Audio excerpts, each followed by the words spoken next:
Black woman kicked out by judge. Then returns with a title. He can't ignore. The door to courtroom 2C groaned open at exactly 8:59 a.m. But you'd have thought it was a cannon blast by the way every head turned. Not because the person who walked in made a sound. She didn't. Her footsteps were soft, deliberate, her expression unreadable. But that was the kind of silence that filled rooms with electricity. A black woman in a charcoal blue sweater, khaki trousers, and quiet sneakers walked in, her hair pulled into a low bun, no jewelry except a slim wristwatch, and a single gold stud in each ear. She held nothing but a black leather-bound notebook. No phone, no laptop, no bag. She took a seat in the third row from the front. Not too close, not too far. She crossed one leg over the other and opened the notebook to a blank page. The courtroom buzzed with its usual nervous energy. Defense lawyers flipping pages, prosecutors whispering, a tired bailiff eyeing the clock. At the bench sat Judge Harold L. Bennington, a man who wore his robe like armor. Late 50s, silver hair combed so precisely it looked artificial, and a voice clipped by decades of contempt. Docket item 12B, the clerk called. State of Georgia Farsi. Terence Holloway! The young man shuffled in, wrists cuffed. 19, dreadlocks tied back. He looked around once, eyes darting nervously until they landed, just for a second, on the woman in the third row. Then they dropped again. His public defender, a woman not older than 26, stood. Your Honor, we move to dismiss based on lack of probable cause. The arresting officer's statement. Judge Bennington waved a hand. Spare me the theatrics, Missy. Kaplan, he ran from police, didn't he? Kaplan straightened. He was scared, sir. The officers approached with weapons drawn. He didn't have a record. No weapon. No stolen property, and the security footage shows. I said, Bennington thundered. He ran. That's cause enough. Denied. Gasps rose from the back. The woman in the third row didn't move, but she wrote something down. Slowly, carefully. Bennington squinted. You, yes, you, with the notebook. Heads turned. She looked up. Calm, steady. Yes, Your Honor. This isn't a coffee shop, Miss C. Journalist or whatever you are, you planning to publish my courtroom decorum in your little blog? I'm here to observe, sir. Her tone was soft, but it didn't bend. Observe from where? Who are you with? Media?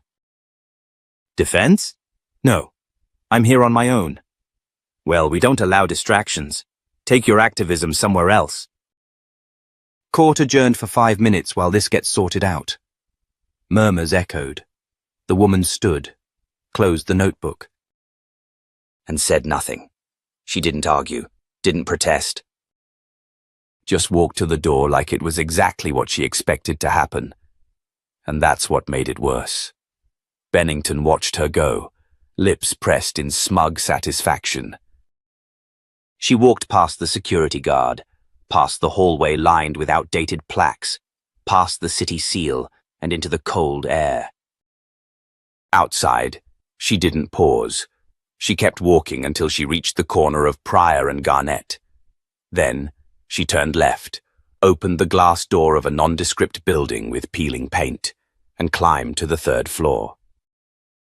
Inside the tiny office was a file cabinet, a desk, a fan with dust-covered blades, and a single plaque on the back wall. Office of the Inspector General, Department of Justice. She hung her coat. Sat. And opened the notebook again. A sticky note marked the inside flap. Case number G117. Internal monitoring of judicial bias. Metro, Atlanta. Subject, Judge Harold L. Bennington. The woman's name was Nina Bradford, but that courtroom didn't know that. Not yet. She reached behind her and pulled a folder from the drawer. Opened it. The first page showed a boy's face. 16, round eyes, a gap between his front teeth. Jalen Moore, died in lockup. No charges filed. No autopsy released. Presiding Judge H.L. Bennington. Nina exhaled through her nose, slowly. She didn't slam drawers, didn't rant. She didn't need to. She'd been sent by the DOJ's Civil Rights Division to quietly investigate a series of sentencing disparities in the metro Atlanta region. Her mission was to document systemic bias, especially from the bench. She'd already flagged 2 judges. One was on administrative leave. Bennington would be number 3, but she wasn't there to destroy anyone. She was there to make it impossible for them to hide. 2 days later, she sat again in the 3rd row. Same seat.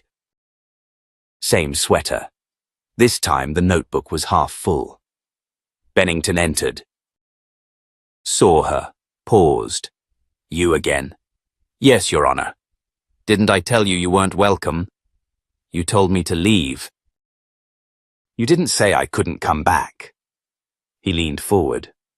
Miss Bradford, she said. His eyes narrowed.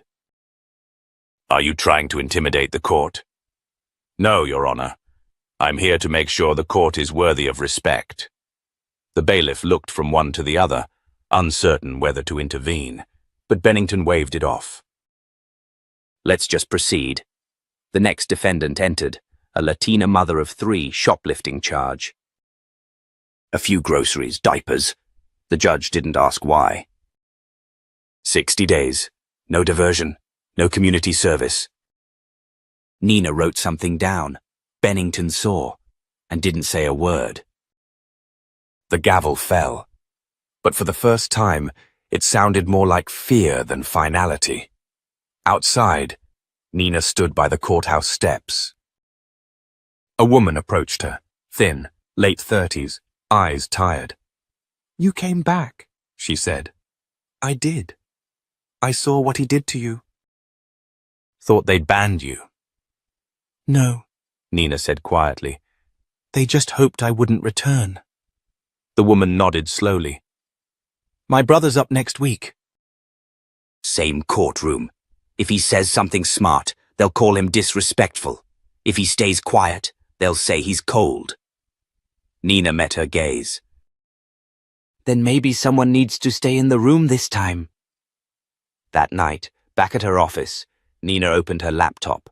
The monitor glowed in the dark as she reviewed footage, timestamps, legal language, and body cam redactions. The final folder she opened was marked Witness Affidavit. Sealed, a former court clerk. Unnamed. Typed testimony filled the screen. Judge Bennington repeatedly used coded language to describe Black and Latino defendants. He instructed me to flag repeat types for fast sentencing. Once said, we can save the rehab programs for kids who've got a real shot. Nina's fingers hovered over the keyboard, then typed, pattern established, subject aware of bias. Recommendation, direct inquiry initiated. She saved the file, closed the laptop, and whispered to herself, You thought I was just a woman with a notebook. She turned off the light. But the investigation had just begun. It was 7:15 in the morning when Nina Bradford stepped into the diner 2 blocks from the courthouse. The place was old Atlanta, still decorated with vinyl booths and coffee-stained linoleum. It was quiet, except for the hiss of eggs on a flat-top grill and the local news mumbling from a mounted TV. She ordered black coffee, nothing else. She sat in a corner booth, the cracked leather seat sticking slightly to her sweater as she slid in. She pulled her notebook out again and opened to the page marked Bennington. Across from her sat someone she hadn't seen in nearly 6 years. Dante Keene had once been one of the most promising ADAs in Fulton County. But he'd burned out early, tired of being told which defendants deserved leniency and which didn't, always along lines they didn't say out loud, but everyone understood. "Still look like you don't sleep," he said, stirring cream into his coffee. "And you still smell like guilt," Nina replied without a smile. He sighed. "You didn't call me for pleasantries." "No." She slid a folder across the table. "I need you to verify something." He opened it and scanned the contents. After a few seconds, his jaw clenched. "Jaylen Moore," he said. "Jesus. That case still haunts me." "You were on rotation then," Nina pressed. "You argued sentencing." "I was told to." "By whom?" Dante didn't answer. "I need it on the record." He looked up at her. "You really think one bad judge is going to shake a system that was built to hold him up?" Nina's voice dropped. "I'm not here to shake it. I'm here to crack it wide open." A silence stretched between them. Then Dante slid the folder back. "You'll have your affidavit by Monday." She nodded. "Good." As she left the diner, her phone buzzed with a new message from an encrypted channel. It was from someone calling themselves Red Stapler. She knew exactly who it was. A low-level clerk with access to internal memos. The message was simple. "He's preparing for an ethics complaint. Started shredding records. You didn't scare him. You made him dangerous." Nina quickened her pace, pulled her jacket tighter. It wasn't fear that settled in her chest. It was clarity. Judge Bennington wasn't going to go quietly. That afternoon, she returned to courtroom 2C. It was arraignment day, the docket stacked. She blended in as usual, same seat, same posture, same pen clicking methodically in her right hand. But Bennington didn't look at her this time. Not even once. The sixth case of the day was a 17-year-old girl named Nia Foster. Misdemeanor shoplifting. Her lawyer, clearly overworked, mumbled a half-hearted plea deal. Bennington raised an eyebrow. "What was stolen?" "2 cans of formula," the prosecutor replied. "Total value, $23. Repeat offense?" "No, Your Honor." "Then explain to me why she ran." The girl's voice cracked as she answered from the defendant's table. "I didn't run." "I panicked." He leaned forward. "Panic isn't a defense. You'll learn that." Nina stood. The room turned. Bennington's eyes flicked toward her, cold and sharp. "I'm sorry, Your Honor," Nina said evenly. "But I believe the court deserves context. Ms. Foster is the primary caregiver for her infant brother. She was arrested after her WIS card was declined twice. The store manager declined to press charges, but your courtroom picked up the case anyway." Bennington banged his gavel. "You are out of line, Miss Bradford." But Nina didn't flinch.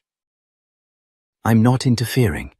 I'm reminding the court that justice requires both law and humanity." Murmurs surged behind her.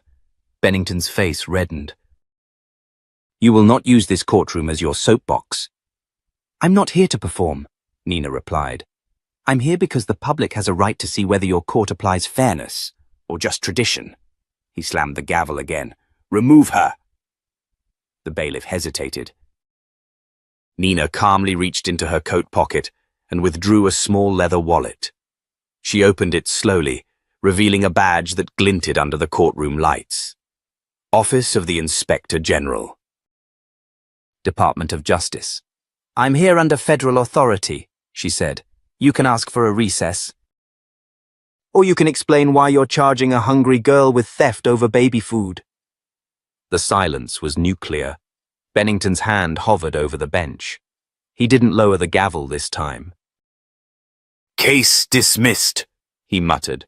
Then louder, "Dismissed with prejudice." Gasps. The mother in the gallery broke down in tears. The girl on trial stood frozen. Nina didn't move. She just closed her badge and sat back down. Bennington stood, straightened his robe, and stormed out the side door without another word. After court adjourned, Kaplan, the public defender, approached her quietly. "Is this real?" she asked. "Yes." "And what happens next?" Nina looked her straight in the eye. "We take away the robe, but first, we make sure everyone sees why." That night, someone slipped an envelope under Nina's door. No name. Inside were printed copies of sealed court orders, one dated 3 years ago, each one showing a pattern: longer sentences, denied diversion, fast-tracked hearings. All signed by Bennington, all with black defendants. She stared at them long after the sun went down. There were no speeches, no music swelling in the background, just paper.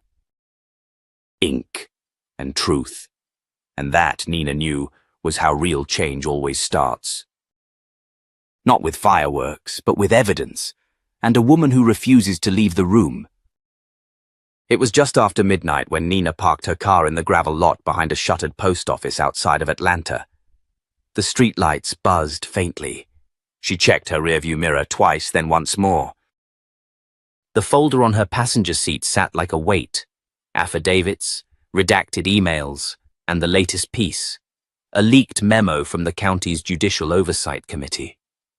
She opened the door slowly and stepped into the cool night air, her shoes crunching against broken glass near the curb. 10 minutes later, a black sedan pulled in. Its headlights stayed on, then flicked off. The driver emerged, a woman in her early 50s, with iron grey hair pulled into a severe bun, and the presence of someone used to walking through walls. "Agent Bradford? You must be Regina Croft," Nina said, extending a hand. Regina shook it briefly. "Former DA investigator. Forced out after I asked one too many questions about sealed juvenile records." "They said I lost objectivity." "Or got too close," Nina replied. Regina smirked. "Both." "You said you had proof?" Nina opened the folder and slid out a document. "Look familiar?" Regina's eyes scanned it. Her jaw clenched. This was shredded, internal memo from Bennington's office. About recommending guidelines for sentencing youth with habitual conduct traits. Code for black kids with attitude. I raised hell when I read it. The next week, I was reassigned to traffic violations. "You still want to speak?" Regina didn't even blink. "Let's bury him." Back at Nina's makeshift office downtown, she pinned a new photo to the board, a map of all Bennington's major rulings over the past decade. There was a pattern, even in the ink: certain neighborhoods, certain surnames, recurring attorneys. But the breakthrough came not from a file, but a person. Jared Banks was 16 when he appeared before Bennington 3 years ago. First offense, stolen bike. The sentence, 18 months in a juvenile facility. Standard would have been community service and restitution. He was now 19, and angry. "He looked at me like I was already guilty," Jared said in Nina's office. "Didn't ask why, didn't ask anything. Just read my name, and it was like he already knew the kind of person I was." "What kind of person is that?" Nina asked. Jared stared at the floor. "The kind he wanted me to be." She leaned forward. "You willing to go on record?" He hesitated. "Only if I can tell my mom first. She still thinks I did something worse than I said." Maybe this would prove I didn't. Later that night, Nina pulled up court video from that day. No audio, just Bennington leaning forward, lips thin, eyes half-lidded. He read a paper. Jared stood in his ill-fitting suit, hands fidgeting. At minute 5:37, Nina paused. Bennington smirks. Not at Jared, at the defense attorney, a young white associate from a firm that rarely handled public cases. She looked nervous, sweaty. Nina pulled her name, Meredith Grant. She called her. It was my third time in that courtroom, Meredith said. First time defending a black teen. When I pushed for an alternative sentence, Bennington leaned in and whispered, "Some boys are better taught by fences." Nina felt her stomach turn. "Did you report it?" "To who? I was a junior associate trying to pay rent." "Will you give me a statement now?" There was a long silence. Then, "Send me the template. I'll write it tonight." The next morning, a courthouse janitor dropped a manila envelope in Nina's mailbox. No return address. Inside were 7 printouts of security logs. They showed meetings between Judge Bennington and 3 known campaign donors, each one scheduled within days of controversial rulings. She had enough. By Thursday, she contacted DOJ Oversight, a formal request for an emergency ethics review. It didn't stay quiet. A local news blog ran the story first. Federal eyes on Fulton Judge. Then the Tribune picked it up. Then the morning news. At 9:05 a.m., Judge Bennington walked into courtroom 2C. His robe flowed as always, his expression carved from stone. But this time, when he took his seat and scanned the courtroom, he froze. Nina sat in the front row, not with a notebook, with a briefcase. And beside her, 2 DOJ investigators. He swallowed, then banged his gavel. But it was too late. The room had already shifted, because the woman he kicked out didn't just come back. She brought the system with her. The letter was waiting when Nina Bradford opened her apartment door at 6:03 a.m. A plain envelope, no return address, tucked neatly under the welcome mat. She stared at it for a beat, then picked it up like it might bite. It was ivory, smooth, almost too clean. The handwriting on the front was precise, like it had been printed with care. For Nina Bradford. Eyes only. Inside was a single sheet of paper, no letterhead. No signature, just one line, bolded and centered. Room 407, State Archives Building. Tonight. After closing. No badge, no questions. Come alone. Nina didn't blink. She folded the note, slid it into her coat pocket, and walked back into the kitchen to pour her coffee.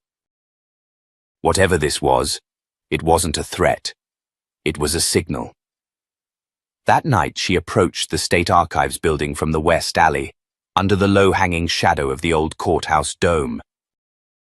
The city buzzed below, but up here, past business hours, the archives were silent, dusty, still. She entered through a side door she'd used once before, when looking into a missing transcript from another case. She climbed the stairs to the 4th floor. No elevator. No security. Room 407 was tucked behind a corridor of closed files and broken light bulbs. When she opened the door, she wasn't surprised to find someone already there. The woman was in her late 50s, maybe older, with tightly coiled hair beneath a navy scarf and the quiet confidence of someone who knew how to disappear.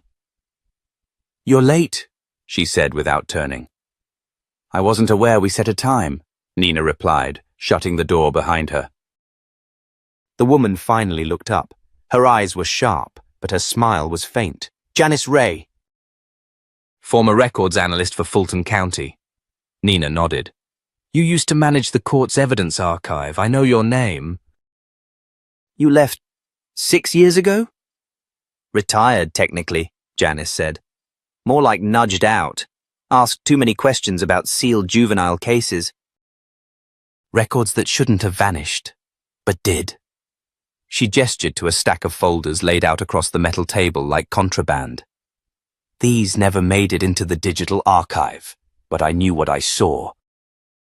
And I knew I'd see you, or someone like you eventually." Nina stepped forward, eyes scanning a case file. Petty theft. First-time offense. A black teenager, sentenced to the maximum by Judge Bennington. She looked up. "You memorized these?" Janice nodded. I didn't take anything. I didn't have to. The patterns burned into me. You've been collecting for years, Nina said softly. Janice stepped closer. Why now? She asked. Why is it different this time? Nina's jaw tightened.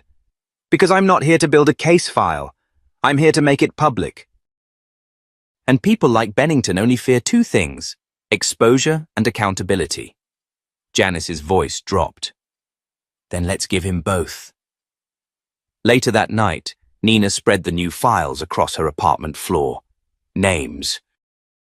Sentences, judges, not just Bennington. Others, too. But his pattern was clearest. She pinned a sticky note above a faded photo of Jalen Moore. A boy who died in lockup, whose sentence never made sense. It simply never had to. At 11:48 p.m. her phone buzzed. Unknown number. The message read, "You're digging too deep. Some things don't want to be found." Nina stared at it, then deleted it. The next morning she wore all black. Not for stealth, but resolve. She entered the courthouse not through the side, but the main hall, heels clicking on marble. She was done pretending to be invisible. Judge Bennington was already seated when she entered courtroom 2C. For the first time, his face looked tight, less arrogant, more aware. He didn't speak when she took her seat in the front row. The case began. A misdemeanor weapons charge against a 17-year-old boy.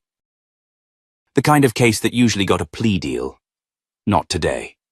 Bennington leaned forward. "Do you have anything to say for yourself?" he asked. The boy glanced at his public defender, then muttered, "It wasn't mine." Bennington turned cold. 90 days. No credit for time served. Gasps. The mother in the gallery stood up in shock. The defender tried to speak, but Bennington banged the gavel. "Next," he said sharply. Nina stood. Bennington didn't look at her, but he stopped mid-motion. "I'm requesting the record reflect a formal objection," she said clearly, voice steady. "From a federal observer." The room froze. "You're not counsel," he snapped.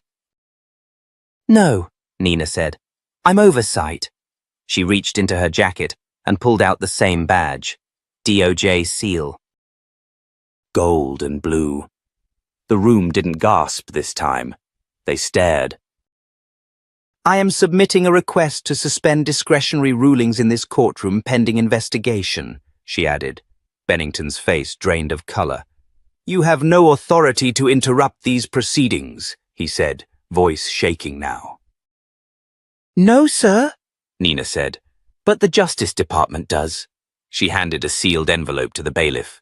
"For you," she said. "And for the record."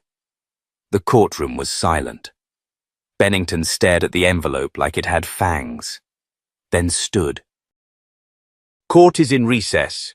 He didn't even bang the gavel, just left. That night, Nina returned to her office to find her desk drawer open. Not forced, just opened. Her files were untouched. But one thing had been left behind, a photo. It was of her, from 6 years ago. A younger Nina, standing on the courthouse steps after her first public report on judicial misconduct. Back before she changed her methods. Back before she learned that justice wasn't always loud. On the back, one line was written in sharp ink. "You're not invisible anymore." She stared at it, then smiled. Good. Because now neither was he.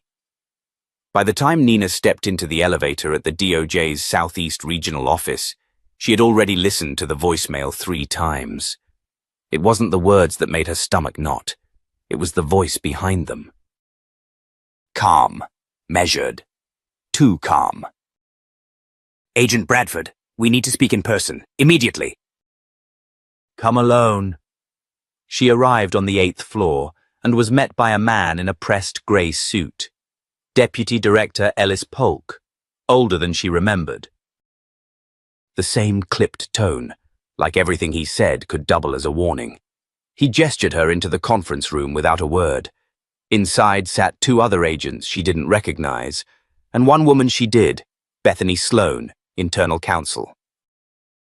That meant this wasn't a check-in. This was political. Ellis folded his hands on the table. "You've made quite a few headlines this week."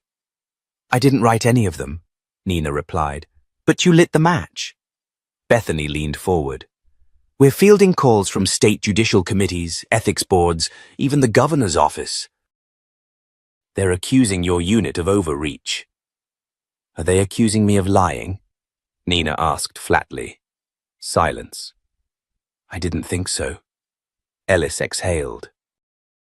"Look, Nina, no one's saying your investigation isn't valid, but you're forcing hands to move faster than they're used to." "Then maybe they've been moving too slowly," she shot back. Bethany's jaw clenched. "You went on record, in court, on federal badge authority. He sentenced a girl over baby formula." "I did what the badge allows." "You escalated." "I responded." The third agent, silent until now, finally spoke. "We're pulling you off direct appearances, effective immediately." "Continue the paper trail, but no more court confrontations." Nina stared at him. "You want me to retreat? We want you to follow the chain."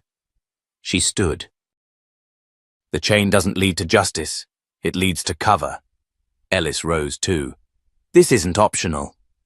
Nina grabbed her folder and turned to the door.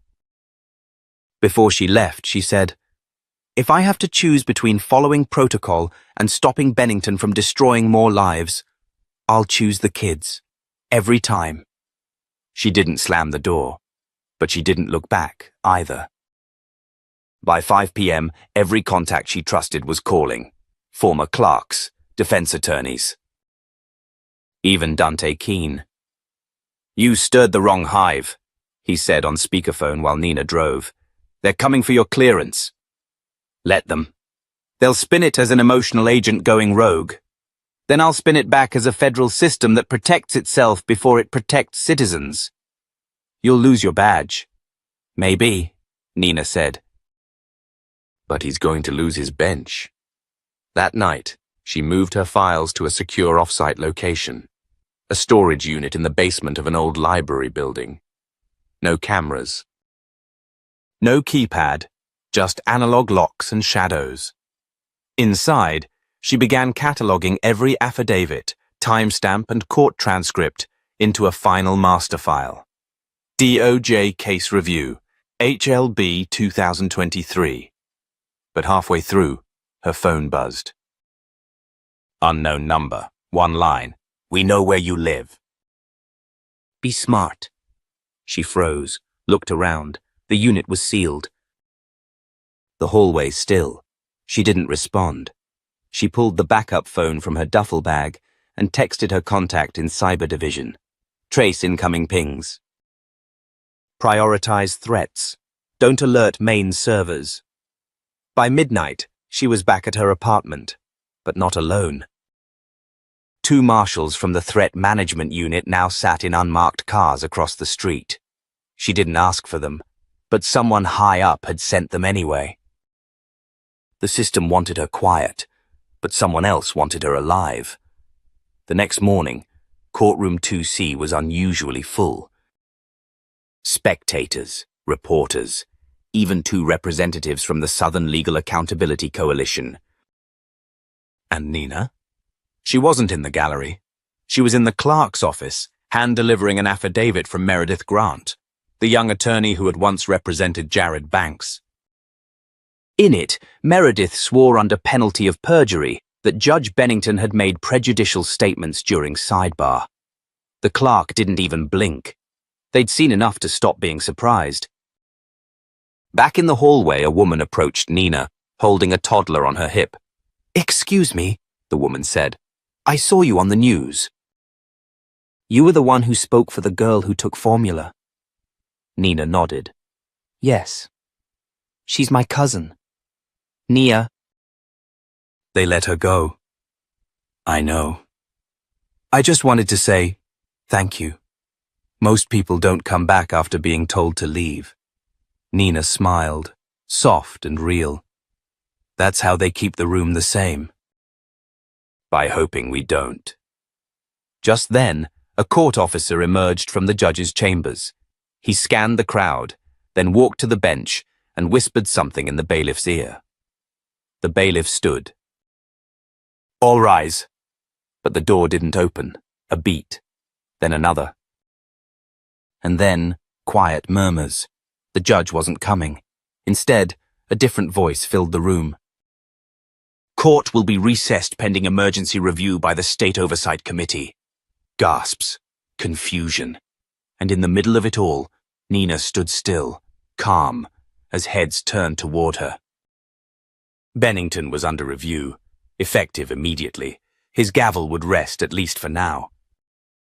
Outside, cameras swarmed. Reporters shouted questions. Nina didn't stop. She walked straight through them, her face unreadable.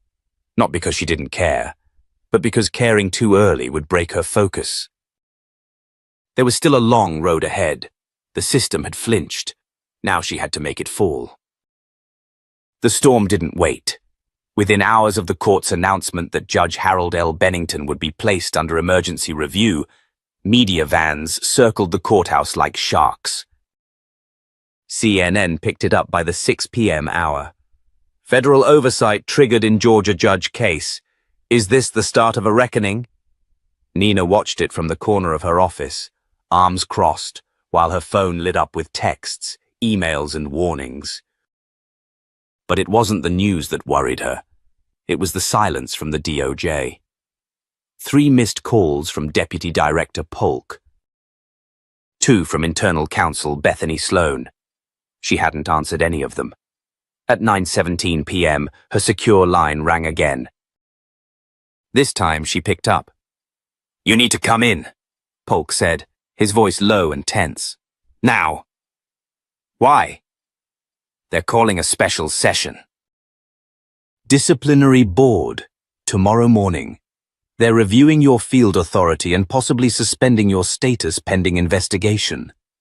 For doing my job? For doing it too well, he replied. And too loud. Nina didn't flinch. Then I'll bring copies of everything. You might want to bring a lawyer. She hung up without responding. She didn't need a lawyer. She needed a bigger table. That night, she met Morgan Tate, DOJ researcher turned full-time collaborator, at a diner on the outskirts of the city. Morgan slid into the booth with a satchel bursting at the seams. I traced the funds, she whispered, barely above the hum of the fluorescent lights. Campaign donors? Nina asked. Morgan shook her head. Worse. A local non-profit that Bennington publicly supports. Turns out, it's a shell. The funds loop back through private firms whose CEOs had cases before him. Bribes. Hidden behind paperwork and grants. Nina's jaw tightened. We can nail him with that. If we don't get shut down first. You still have the archives? Every file. Duplicated and backed up in 3 cities. I'm not stupid. Nina nodded. Then we go public. Morgan hesitated. That's career suicide. So is staying quiet. The next morning, Nina walked into the DOJ regional headquarters with a stack of folders in one hand and 0 apologies in the other. The disciplinary board sat around a polished table. Deputy Polk, Bethany Sloan, and 3 senior officials flown in from D.C. They didn't ask her to sit. They didn't even look up. Bethany started. Agent Bradford, you are being reviewed for procedural violations, unauthorized courtroom disruption, and breaching protocol regarding interagency communications. Nina opened the folder. Before you continue, I'd like to submit Exhibit A. She slid it forward. Email correspondence between Judge Bennington and local business owners, 3 of whom were plaintiffs in civil cases he ruled on. Bethany's expression shifted. And Exhibit B, Nina continued. A sealed affidavit from a former DA investigator, testifying that Bennington destroyed juvenile diversion recommendations in exchange for harsher sentences. Silence. Polk leaned forward. Agent Bradford, this isn't a trial. No, she said. It's a reckoning. One of the DC officials cleared his throat. Ms. Bradford, you're an inspector, not a prosecutor. Your job is to monitor, not dismantle. I disagree, she said quietly. My job is to protect the civil rights of American citizens. If the person violating them wears a robe, that doesn't make him sacred. That makes him dangerous. They exchanged glances. Bethany started to respond, but before she could, the door creaked open, and in walked someone unexpected. Raymond Ellis, retired federal judge, Nina's mentor. And a name no one wanted to see in a room like this. Apologies for the interruption, he said, stepping forward with a cane, but I thought I might offer context. Judge Ellis, this is a closed session, Bethany said quickly. I understand. That's why I brought copies for everyone. He set down a thick envelope and looked directly at the DC panel. You're investigating the wrong person. Ms. Bradford's methods weren't reckless. They were necessary. What she uncovered isn't just misconduct. It's rot deep. Wide and institutional. He turned to Nina. You don't owe this room an apology. He faced the board again. But if you fail to act, the country will owe her one. Nobody spoke for a long time. Then finally, Polk asked, Are you requesting an immediate internal audit of Judge Bennington's docket? Ellis smiled. No. I'm insisting on it. The board broke for recess. Nina stepped out into the hallway, her pulse steady. Morgan was waiting outside. How'd it go? Nina exhaled. Better than expected. Ellis showing up. That was the twist no one saw coming. Bennington's probably flipping furniture right now. He'll be flipping something soon. By 2 p.m., the board released a statement. A formal audit would commence within 48 hours. And Nina's authority, fully reinstated, with expanded clearance. That evening, as the sun dipped behind Atlanta's skyline, Nina stood by her office window, watching light scatter across the glass towers. She didn't feel triumphant. She felt ready for whatever Bennington would try next. Because now he wasn't just afraid of her badge, he was afraid of her voice. And in a system built on silence, that was the most dangerous thing of all. The hallway outside courtroom 2C had never been this quiet. Not when verdicts were delivered, not even during high-profile trials. But today, it wasn't the weight of the law that silenced the building. It was anticipation. At exactly 8:58 a.m., Nina Bradford stepped through the security checkpoint in a fitted black blazer, dark denim and polished boots. No badge visible, no notebook in hand, just a single manila folder clutched in her right hand, thin, plain, quiet. Behind her walked Morgan Tate and Dante Keene. One, a researcher who used to catalog injustice from the shadows. The other, a former ADA who once argued for a system he barely believed in. Today, all three of them were walking into Bennington's courtroom, not as spectators, but as a message. Inside, Judge Harold L. Bennington sat already cloaked in black robes, the lines around his mouth tighter than usual. His gavel rested untouched. His eyes flickered toward Nina as she entered, and this time, she didn't sit in the third row. She took the front row, directly behind the defense table, close enough for him to hear her breathe. The clerk read the first case. A probation violation, young man, early 20s. Missed 2 check-ins due to transportation issues. Bennington leaned forward. Mr. Ellis, failure to report is a violation. We don't get to cherry-pick which rules matter. But before he could continue, a voice cut through. Your Honor, with all due respect, the Oversight Committee has requested pause on all non-urgent rulings under your docket until the formal inquiry concludes. The courtroom froze. The speaker wasn't Nina. It was the Assistant U.S. Attorney. Bennington's head snapped toward him. Excuse me? The DOJ has issued a hold, effective this morning. All sentencing decisions will be reviewed, starting now. He blinked once, twice. And for the first time in decades, Harold Bennington looked like a man unsure of what to do next. He slammed the folder shut. Recess, he muttered. But nobody moved, until the doors opened behind him. 2 agents stepped inside. Suits, badges, and behind them, Raymond Ellis. Again. Only this time, he wasn't walking in as a retired judge. He was leading a formal panel. Temporary federal oversight, in session. Bennington stood. This is my courtroom. Raymond's voice was cool. Not anymore. Outside, the news vans were already parked. Someone had leaked the memo. DOJ authorization for a temporary takeover pending judicial review. What had started as a whisper had become a wave, and Bennington? He was drowning in it.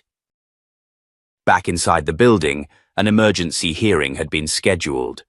Judge Ellis presided at a makeshift dais, flanked by 2 ethics investigators and an appointed court liaison. Bennington was told to remain. Nina took a seat across the table. Morgan opened her laptop and began to display the files they'd collected. Transcripts, rulings, sealed memos, and then came the videos. Clips from open court, Bennington waving off young defense attorneys, scoffing at social workers. Overruling motions without review, his tone sharpest with young men of color, his sentencing disproportionate in every measurable way. Bennington gripped the edge of the table. You're cherry-picking footage. Nina's voice was soft. We didn't pick anything. We just pressed play. Ellis leaned forward. Judge Bennington, can you explain the guidance memo your clerk said you issued? The one advising a maximum sentence for what you called habitual energy? Bennington's voice cracked. That was never a formal directive. It was followed like one, Morgan said. He turned to her, sneering. Who even are you? Morgan didn't flinch. I'm the one who helped put the timeline together. The same timeline the DOJ will be publishing to the State Bar later this afternoon. A hush fell again. It was too much. Too clear, too late.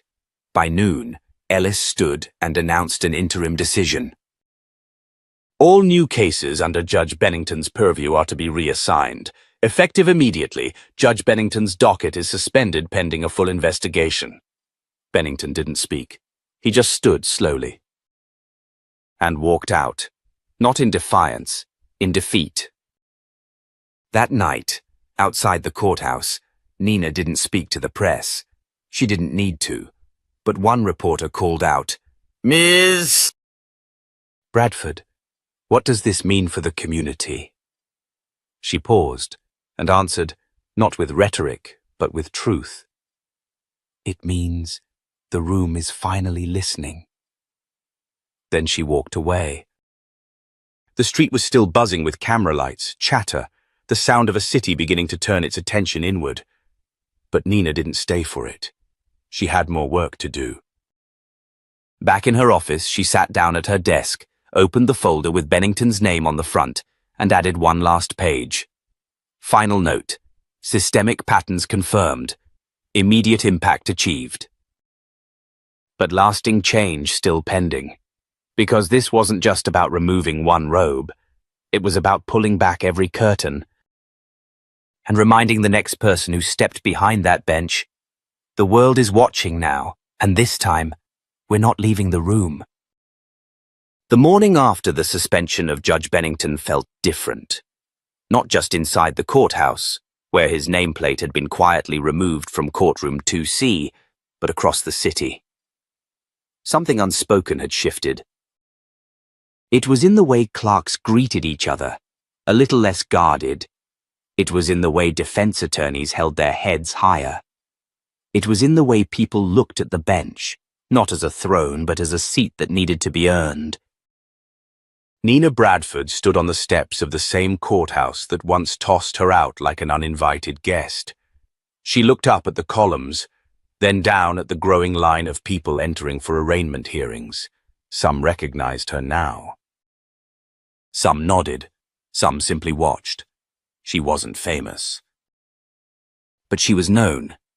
Inside, courtroom 2C had been reassigned to an interim judge, Judge Miriam Daniels, a black woman with a calm voice and an even sharper sense of the law. She was respected, but more than that, she listened. Morgan Tate sat quietly in the gallery, her notepad resting across her lap. She hadn't said much since the ethics board ruling. Neither had Dante.